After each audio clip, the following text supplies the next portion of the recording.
O2 Rose, and today we're on a trip to pick up Cadell, and I thought I would reflect on some different things.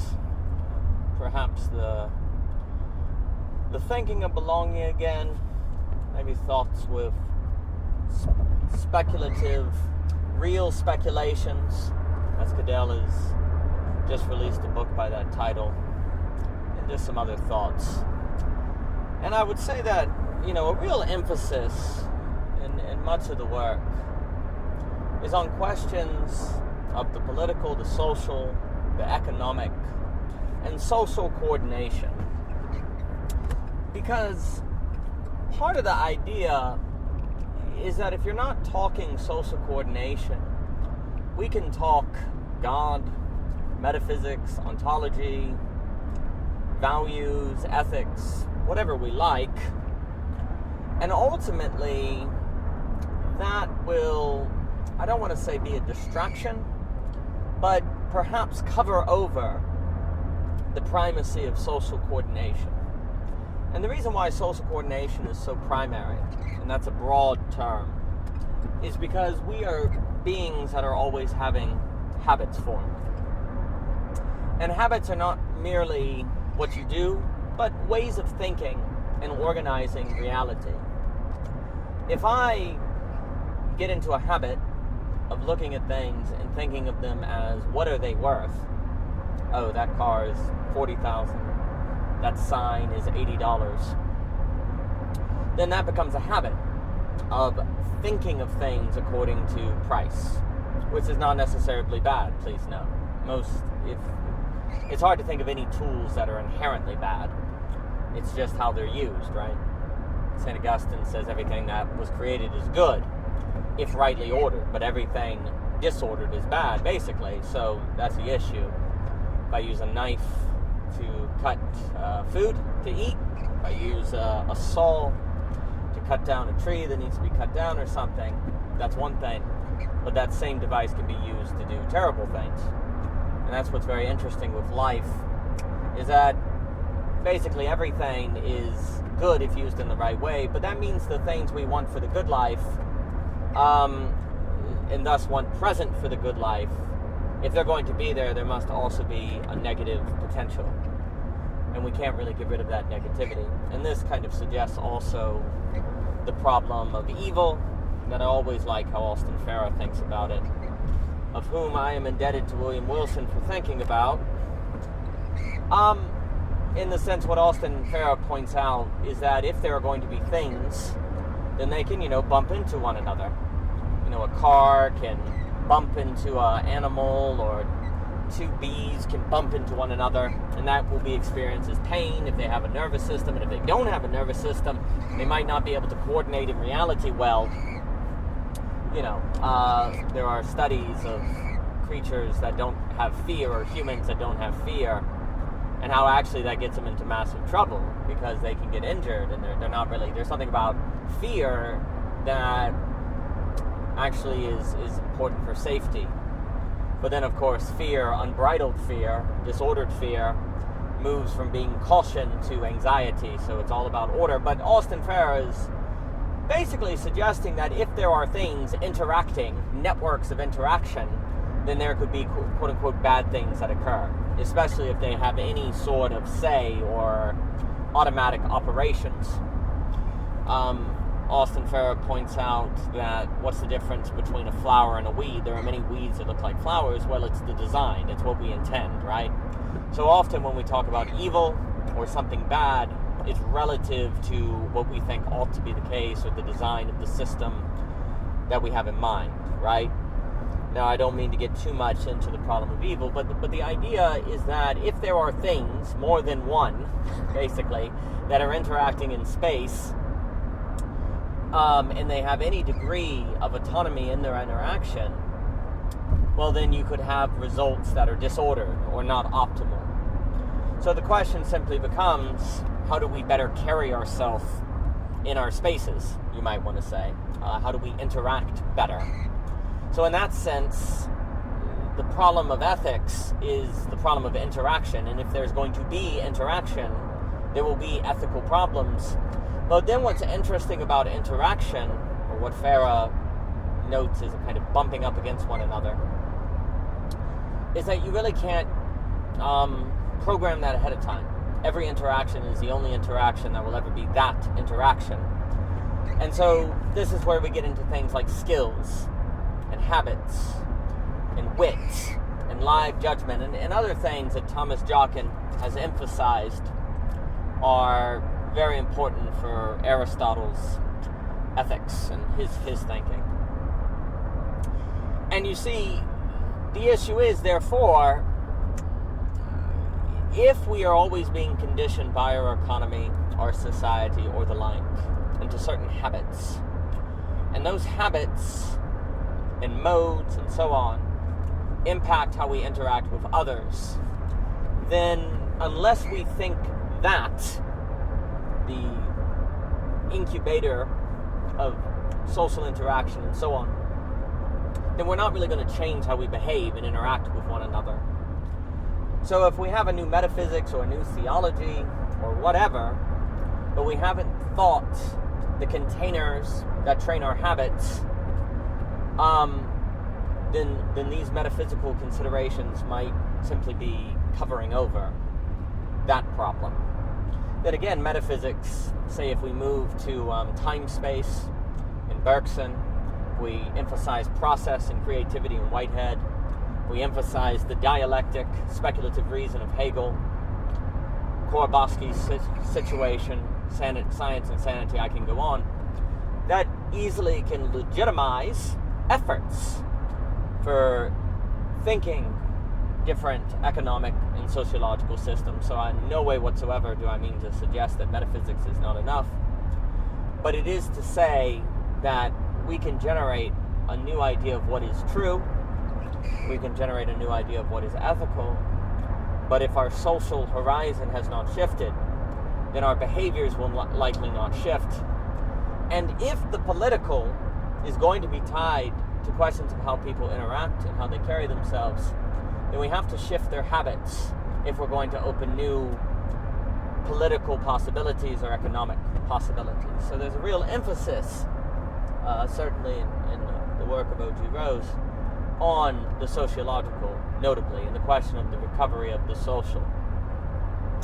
Now, again, the opening paper of The Conflict of Mind is called Truth Organizes Values, and the whole idea there is you can't skip the truth question, what you think is true, which if you're going to answer that question, you're going to have to ask about metaphysics, because you're going to have to ask about the categories by which you ask the question and by which you even approach the question of truth.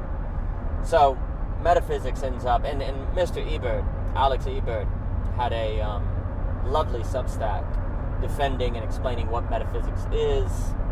I certainly appreciate his emphasis on constraint, freak theory, and I think that also points to the necessity of metaphysics. So we can't avoid these questions. These questions really matter. Truth organizes values. So, but of course the whole conflict of mind then gets into the major problems of that. Because if we have to determine truth, but what if truth can't be determined? Well, then we got an issue. Like, truth organizes values, but if truth is indeterminable, or certainly indeterminable according to, say, an autonomous rationality, then what in the world do we do? So it's a major issue there. But what we are pointing to is the idea that if we're going to ask metaphysical questions, and I know there are differences between metaphysics, ontology. I mean, obviously, after Hegel, we can say that ontology and epistemology, or onto-epistemology, these things go together.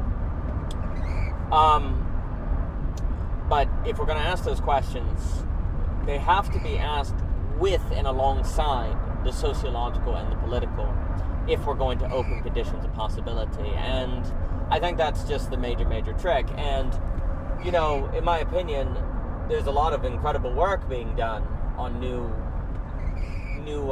ways to think of reality, whether it be in Dr. Vervaeke's work, whether it be some presented by, say, Dr. Matt Segal.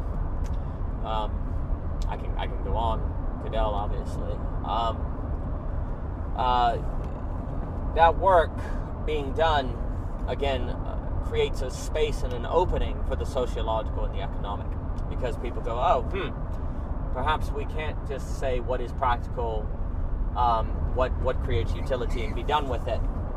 So and so that work has been extremely important. But ultimately, the kind of the claim of belonging again is that if we do the work of a new metaphysics, or the work Dr. Vervaeke obviously is doing with, as he emphasizes, with the meaning crisis and etc.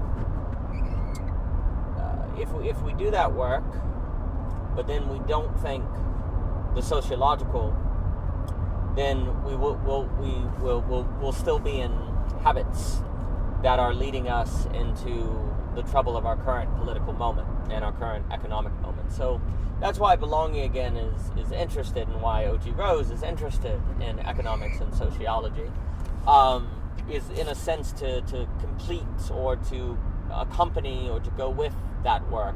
Another way we put it in Belonging Again Part 1 is meaning and belonging are different. If people have meaning, that doesn't necessarily mean they're going to have belonging. But of course, if they have belonging, they may also not have meaning. You've got to have both. But of course, the problem is that meaning and belonging, especially after the erosions of sociological givens, tend to be in conflict. And sociological givens, though, help bring them together because of thoughtlessness. I didn't have to think about them. If I was just born in America in the 1880s, I just was Christian, and Christianity just was the case. It's not that I thought about it, it just kind of was the case. And that allowed me to have a certain existential stability and a certain belonging. But of course, I could feel constrained, I could feel restricted, and may not have as much meaning. Now, this is very interesting, because then you could say, I could have a meaningful universe where I believe in God, but if that's not lived or brought into my lived experience or brought into something that makes possible my own take on it, you almost want to say, well, then the meaningful universe has a certain meaninglessness to it, which is interesting. But then, of course, if I have a meaningful universe, or, well, if I have individual meaning, let's say I find writing or reading philosophy meaningful, but no one around me does it, and in fact they think I'm crazy, then I could have meaning, but feel a bit alien, and not have belonging. So there's an interesting tension where meaning and belonging are not the same. Furthermore, in the introduction of Belonging Again 2.2, we'll talk about the triplex of belonging, which also came up at the portal with Cadell, where I'm not going to feel like I have belonging unless I feel like I'm becoming. I have some sort of level of becoming, creativity, transformation. I also then have to have a feeling of sustainability, meaning that what I am doing is sustainable to me. If it is not sustainable to me, then it's going to be precarious. I'll be like a precarious class. So I've got to feel like I have economic support. I've got to feel like I'm able to maintain it economically. So if I'm becoming myself, but it doesn't feel sustainable, then that's not going to be good. I'm actually not going to feel much meaning. I'm not going to feel much belonging at all, because I'm going to feel so anxious. So I have to have a feeling of sustainability, and I have to have a feeling of not being alienated by the people around me. Like, I have to feel like I'm understood. I have to feel like I can communicate, that I'm able to interact with the people around me, that I'm not alienating, the more I go into what I find meaningful, the more I become myself, the more I don't lose the people around me. So there has to be a certain level of recognition in my becoming. If I don't have those three things, as we could generally put, creativity, becoming, recognition, and sustainability, then I'm not going to have belonging. But what's very interesting there is meaning doesn't necessarily afford what I find meaningful, maybe that which is not sustainable or that which makes me alien. So you could ultimately say that if you belong again in this new way, and critically, we're not talking about belonging as classically understood, which was more of a certain conformity, self-symmetry, it risks banality of evil, stuff like that. The question is belonging again in a sublative way. The interesting thing is that if this is accomplished, it can bring with it meaning. And it suggests the sociological conditions of which afford meaning and belonging together. It becomes a meaning that is economically, politically, and sociologically consequential. But again, if I have a new metaphysics that creates a meaningful universe, or it can help me feel like the enchantment has returned that Charles Taylor talks about, but this is not brought into the social, is not brought into language, and it is not brought to the streets, everyday people, then this will not address, I would argue it will not address the meaning crisis ultimately, because a lot of the meaning crisis, as Vervaeke calls it, I think is driven also by the economic situation. People are in a job, they feel in a dead-end job they can't get out of, they feel like no matter how much they work, they never get ahead. It's meaningless to try. And that, I guess I want to stress as another take on what meaning is for people. There's meaning in the sense of the universe is not dead and empty. But there's also, I think, for people often, kind of when they talk about life as meaningless, it's kind of meaningless to try. You'll never get ahead. No matter what you do, you won't be accepted. You'll never be able to raise kids well. You don't know how to raise kids. You don't know how to form community. So I think a lot of people are under a weight of a feeling of it's meaningless to try. And I think that can also help explain, the majority of people on earth are still religious. They still believe in God. For good and for bad. They still believe in God. And so, in a sense, a lot of people are not dealing with a cosmic emptiness or a cosmic, the universe is empty, they believe in God. Now, maybe, of course, God is meaningless to them, but there's a way in which a lot of people, it seems as if a whole lot of people still believe in God. And yet, people at the same time will kind of speak as if life is meaningless, and you kind of are like, well, how does that work? Well, I think if we understood that by that, people kind of mean it's meaningless to try. Like, what's the point? It's meaningless to try. And I think when we understand that we do see the political, the economic, and the social dimensions of the quote-unquote meaning crisis. And I think often people's mental health problems are tied to that. Mental health is, I think, strongly connected with relationships, not knowing how to work with relationships, not knowing how to work with negativity. And that is what leads to so much anxiety that shatters people. It becomes very confusing. And this is intensified by pluralism. Because the more and more you're interacting with people who are different than you, who think different from you, who have different worldviews and so on and so forth, the more you can't assume a shared background. I can't assume that you mean the same things by God or value, or that you have the same habits or the same ideas of right and wrong. I'm in a place where I can't assume that, but I'm also in a place where I don't even know how to ask about it or talk about it or be able to talk about first principles, as Dr. Hunter talks about with substantive democracy. How do I even talk about first principles? It's not easy.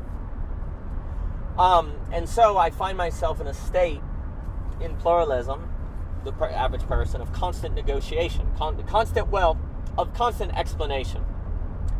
An explanation is language heavy, it is mentally exhausting, and it is not easy. It is not easy to explain yourself. I mean, most people, if you ask people, why do you do what you do? Why do you think the way that you think? It's very hard to say, because we're not simply our brains. We're not simply our minds. We're not simply our intentions. A lot of us is that which we do not think about. And I think it is true that also, optimally, we want to be, quote-unquote, subconscious.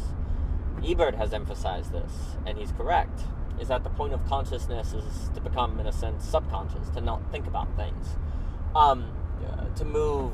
And then, of course, for me, that leads to the great tension and the challenge between auto-cannibalism and auto-mastery, and the brain can go either way, and you could say it's more natural to be auto-cannibalistic or unconscious in a bad way, but it's isomorphic to the auto-mastery that seems to be the height of the human being, and this is a very interesting tension.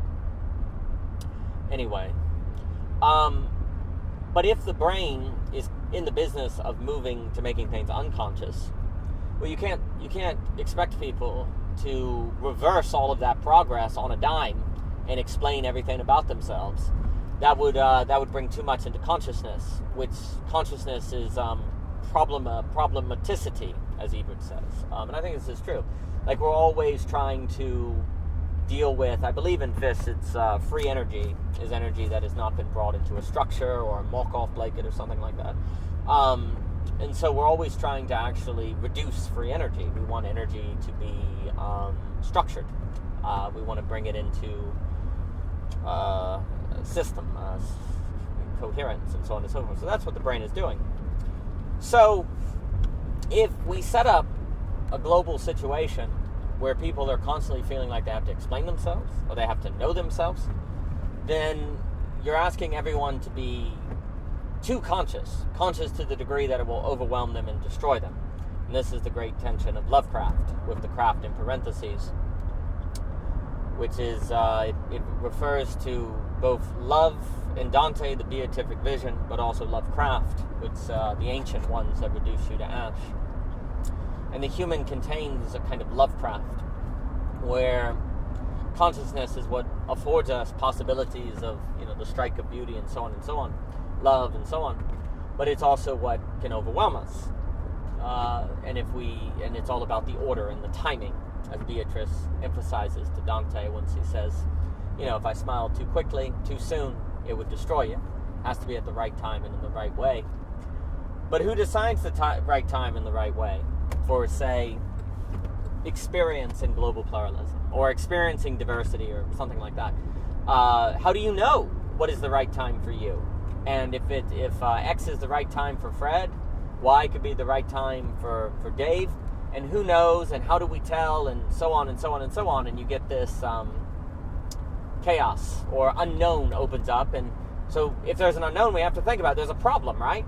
So this itself becomes a source of consciousness, like the very asking the question, what is the right amount of unveiling, with the UN in parentheses, that the human can undergo to handle diversity in a manner that doesn't overwhelm them? That timing problem is in itself something that invites conscious thought, which creates anxiety. So are we not setting people up to fail with global pluralism? Are we not setting them up to be overwhelmed?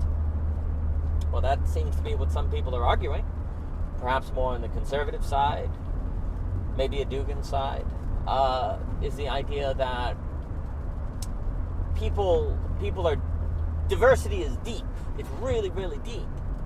And if you're going to reverse that, or if you're going to introduce diversity and make people think about diversity, it's going to demand a level of reflection of themselves that is unrealistic and likely to just make people unhappy, and they won't feel belonging. And here's the issue.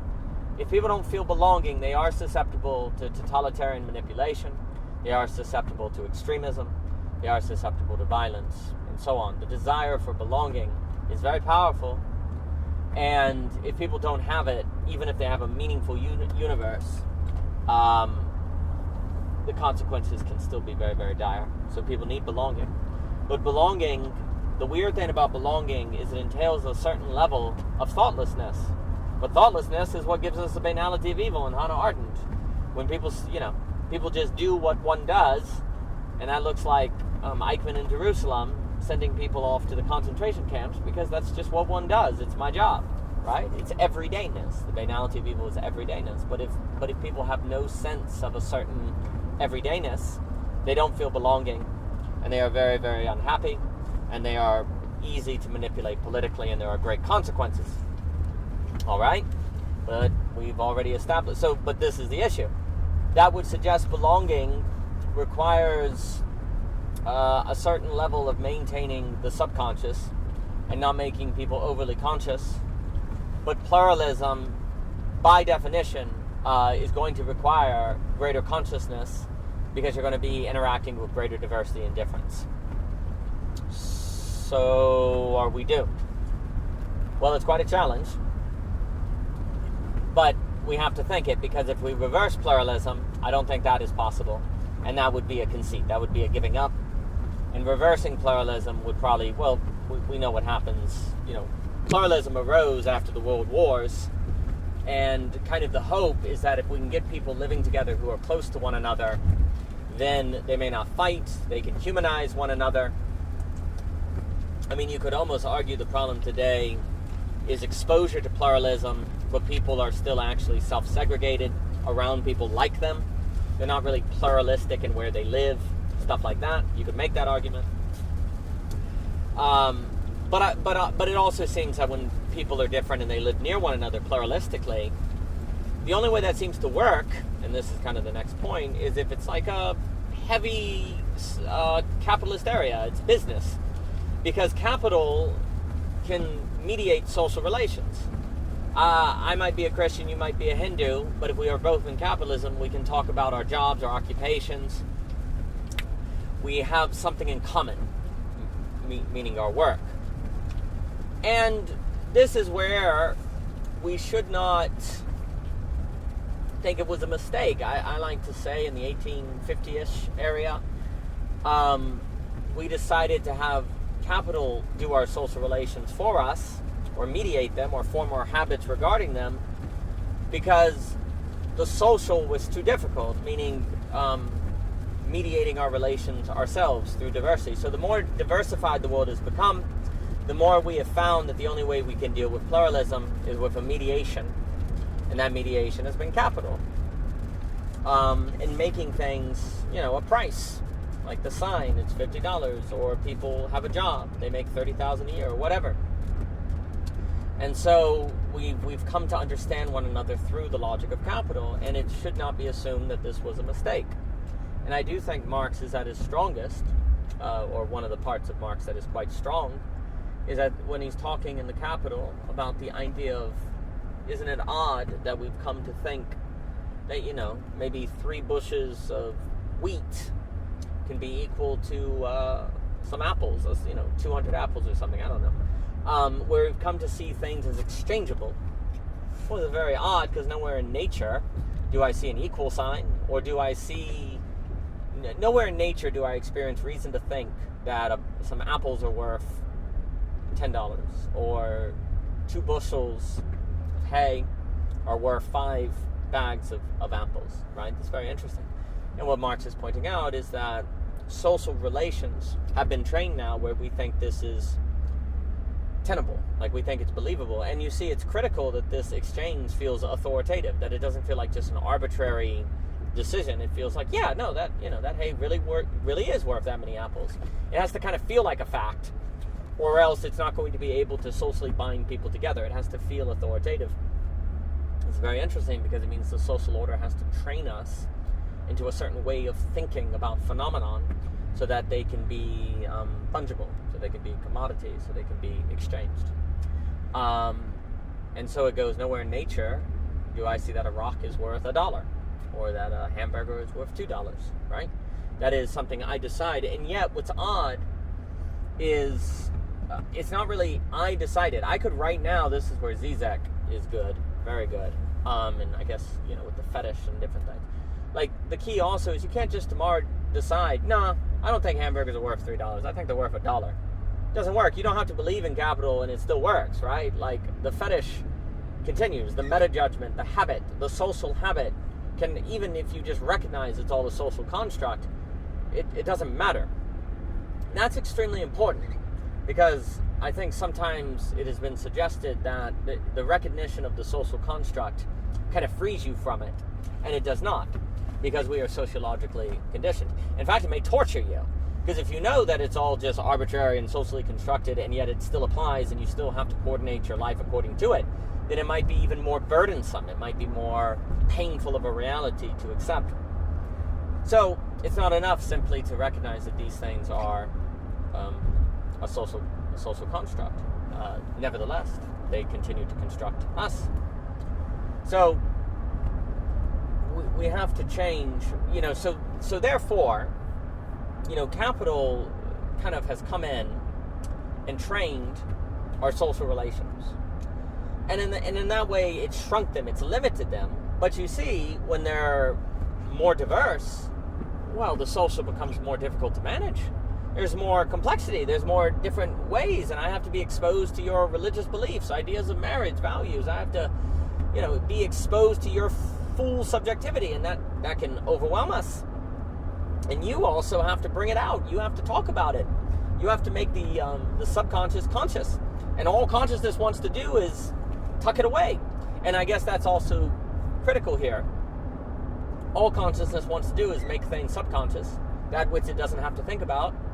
And so there's automatically, in the interaction of diversity, an internal tension between what consciousness wants to do and what it must do for social relations. And it's energy intensive. It's very tiring. Consciousness gets exhausted real quick, having to bring things from out of the subconscious that it thought it had done away with. It gets tired very quick to think about that which it has made thoughtless. But capital doesn't make you do that. You don't have to make the subconscious conscious. You don't have to be so aggravated. That's the reason why it has been so successful. And it has basically been the particular way it trains the meta judgment, as Belonging Again 2.2 talks about, the way of interpreting things in their facticity, their values, and so on and so forth. One of the reasons it has been so successful is because it leaves consciousness alone. It says it's fine. You don't have to make things conscious. You can just, keep doing what you're doing. But of course, if consciousness is not able to handle anxiety or the complexity as so described, then it is very easy to manipulate. A strong man, as the world feels complex or more diverse, or capital fails, and the mind is then gradually exposed to complexity and it is overwhelmed, a strong man can come along and say, well, I'll make it, I'll take you back, I'll make it simple again, you won't have to think about it, you won't have to think about it, and perhaps there are no sweeter words to consciousness than you won't have to think about it, because all consciousness wants is to not have to think about something. But if it doesn't think about it, it is vulnerable, it is susceptible to manipulation and all sorts of problems. So what do we do? Well, you could argue, just stick to capital. What's the problem? Just stick to capital. Capital's taking care of it. Why in the world would we get rid of it? Certainly, this is suggesting that we should not try to overturn capital, get rid of it, because it seems to be very, very necessary and very useful for the dealing of the problem of global pluralism. But we have a problem if Nick Land is correct that the logic of capital leads to AI. It trains the human out of a human way of thinking into what Belonging Again will call discourse, which alludes to Kafka. It will also call it, this structured way of thinking that basically make us incapable of handling the human, and that just makes us, we make computers and then we see ourselves as computers, and that's all we are. That's a major problem. And if also capital indeed stagnates, and what I mean is capitalism, there's a thesis from a Tyler Cohn, Keynes, Thiel, and others, Cohn, that capitalism seems to stagnate. It grows, but then it kind of it slides off. It doesn't grow as quickly. The pie does not grow as fast. Well, if that's the case, then you're going to have wealth inequality, you're going to have a concentration of wealth, and you're going to have dysfunctions. The whole idea of capitalism, its legitimacy, you could say, is that it is non-zero sum, meaning everyone wins together or everyone loses together. And that kind of gives it a certain legitimacy in people's minds. Sure, I might not be as rich as the rich guy, but I'm better off under the system that made him rich than I would be if I wasn't under that system, so I'll take it, right? And I think that's kind of how capitalism has presented itself, as a certain zero-sum game. And, when you read von Mises or libertarians like Rothbard or people like that, they make a very strong case that capitalism is at least affords the possibility of non-zero sumness, where other economic systems are more bound to zero sumness. Whether you buy that argument or not, that's fine. But I do think a case can be made, quite a strong case can be made, that capitalism can be non-zero sum. And certainly the alternative could easily be worse. And that's something, and I know he's been critiqued recently, but that's something, let's say, Thomas Sowell might emphasize, is the idea that we live in a tragic universe, nothing is perfect. The utopian vision is a problem, and sure, capitalism is imperfect, but it is better than the alternatives. Now, of course, you can say that's a legitimization narrative, and there's also a danger where you take that logic and therefore don't, imagine or consider new possibilities, and that's a problem. Studebaker's emphasized that. But let's just accept the case. Let's just say that capitalism, there are times where it's powerfully non-zero sum.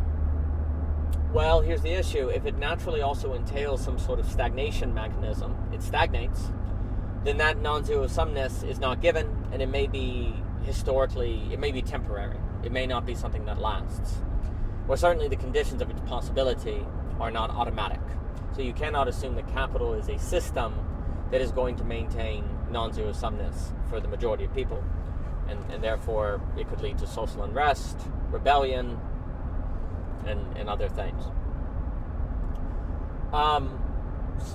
So if that's true, then even if capital dealt with the problem of pluralism, it may not last.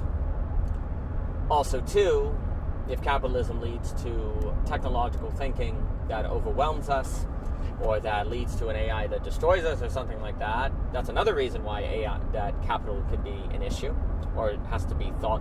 Or certainly the logic of capital cannot be left to its own devices to develop however it likes. Well, then if you say the logic of capital is contingent, well, then you have to think about it, and now you've got the whole problem of making the subconscious conscious, right? So that doesn't seem to suffice. Or certainly you've got this problem. The argument could be made, what Belonging Again tries to argue, is that the wealth creation of capitalism follows from creativity. And Dietrich McCloskey is big on this. And she refers to the Great Enrichment, which is this period, 1650, 1800s, where the average quality of life for the quality of life for average people just completely skyrocketed. Remarkable, starting in the Dutch Empire, the Netherlands, and spreading from there. And her Bourgeoisie trilogy is quite powerful. And she attributes it to rhetoric, which is very interesting. Basically, a change in values, a change to how people talked with one another and how they imagined. But of course, you could say this is a change in social relations. So a change in social relations in language, the stuff of psychoanalysis, leads to wealth, leads to this great explosion of wealth creation. And if there's something about the Nordic secret, or the Nordic nations, 1850, I guess, as Lena Anderson talks about, if that Bildung, Nordic Bildung, and I know there are distinctions between Bildung, Nordic Bildung, etc., but anyway, if that is some sort of training of social relations, and then you saw the Nordic nations go from some of the poorest to the richest, then my goodness, social relations are at the heart of wealth and non-zero sumness then. And let's look at network, Randall Collins, and I know network effect has a technical meaning in computer science, so forgive me if I use it wrong, but there's an idea that you see social network effects are incredible in Randall Collins, Bloomsbury group, all these different groups that form. So the social relation is a really, really big deal. It seems to be what makes wealth possible. But here's the problem. As the quality of social relation generates wealth that gives us a great enrichment, it simultaneously then creates the social, institutional, governmental structure that habituates us into what is antithetical to those social relations. We are trained into habits that threaten the social relations that created wealth. What we talk about in Belonging Again 2.1 is that rhetoric, as McCloskey means it, naturally falls into discourse. By discourse, we can think Frankfurt School, we can think Adorno, Marcuse, this way of thinking that is, I guess we could say, quantitative but not qualitative. So, qualitative shift in human subjectivity leads to wealth that then can be quantified. You could also say, I mean, goodness, like wealth, there's then more to be quantified. It's there, and that then changes the qualitative shift in the subject.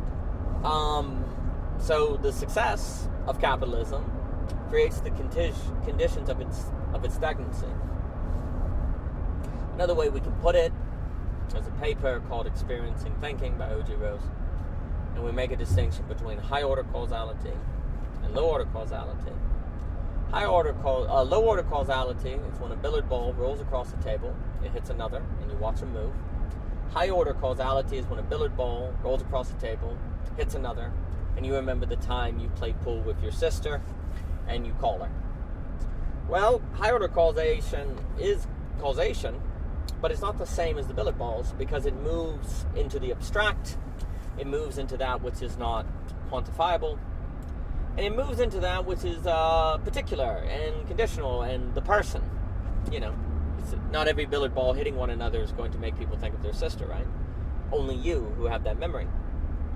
But high-order causality is extremely important, and you could argue it's the causation that organizes the majority of people's lives. It's the one that's the most important to people. So what we could say is that capitalism, as non-zero sum, arises for high-order reasons, and McCloskey goes through them, but high-order causation, social causation, we almost could say, that then eventually falls into low-order causation. A qualitative shift eventually falls into quantitative emphasis. The reasons why? Well, it can just be tied to the fact that the brain doesn't want to think about stuff. And I can outsource thinking to numbers, quantities. I don't have to think about it. There's the numbers. But quality is maintained to consciousness by effort. A quality of experience requires energetic effort of the mind. It is also hard to hold in mind a abstract causal chain, whereas a physical causal chain, I can just look at it. There's a ball, hit another ball, got it. I don't really have to, it doesn't take as much energy, right? And over the majority of people or enough people, it's simply probable, unless you have incredibly intentional social institutions and the like, it's just extremely probable that the majority are going to fall into low-order causation over high-order causation. And once that occurs, the logic of capital will shift into low order, which means it will shift into discourse, or Kafka-likeness, as we call it in Belonging Again 2.2, because we found the language of rhetoric and discourse can be too confusing, but that point aside. It is simply probable that capital falls into a low order take on it, and when that occurs, since it was something qualitative, linguistic, social, abstract, of which generated wealth, then capital will then train itself out of the very spirit of which was its wealth creation. And thus it will become zero-sum. And thus it will become what it has become. So this is a major issue, is that capital, by its very success, creates the conditions of that success being forgotten or lost or overlooked. And when that happens, the trace is lost. It covers over the evidence, because you also have this issue that when you read history, it's very probable when you're looking for explanations of what created wealth or why history happened, that the explanations will be quantifiable. Because how do you prove something qualifiable? Quality. How do you do qualitative evidence of the past? It seems very difficult to do. That's why Dietrich McCloskey's work is so incredible. Like finding evidence for a qualitative shift being central to a historic event is very, very difficult because you can't quantify it. So it's also going to be the case that if capitalism trains us out of the habits of wealth creation, it's probably going to also conceal the centrality of the quality in its wealth creation, in the memory of it, in the history of it, which is going to have a bias toward the quantitative. So the success of capitalism also creates a certain amnesia about it, or it hides it. I think that also happens just generally with human beings. Many times our success, or the way our life goes, it's easier to give a kind of quantitative history or sort of linear progression, a low order cause and effect, but there's a lot of contingency, a lot of chance, a lot of happening to be in the right place at the right time. And you could also say a major factor is simply the quality of interaction you bring to people. And if you bring a very positive quality of interaction to people, that can open doors that otherwise would not be opened. But it is very, very difficult to recall or to really see or create evidence, or see evidence for a particular qualitative mode of being paramount for the direction that one's life went. So the role of the more qualitative or the abstract or the high order, there's different ways to language it, is very easily lost. And this seems to be all why capitalism, despite its non-zero sum and radical wealth creating potential, seems to tend to drift into stagnancy and wealth inequality and other problems where assets are very expensive, the young can't afford it, but if you're an asset holder, it's very great, and that tends to be older people who have houses and 401ks and Roths and property and so on and so forth, and they might have more political power as well. So you could also say that capitalism might tend toward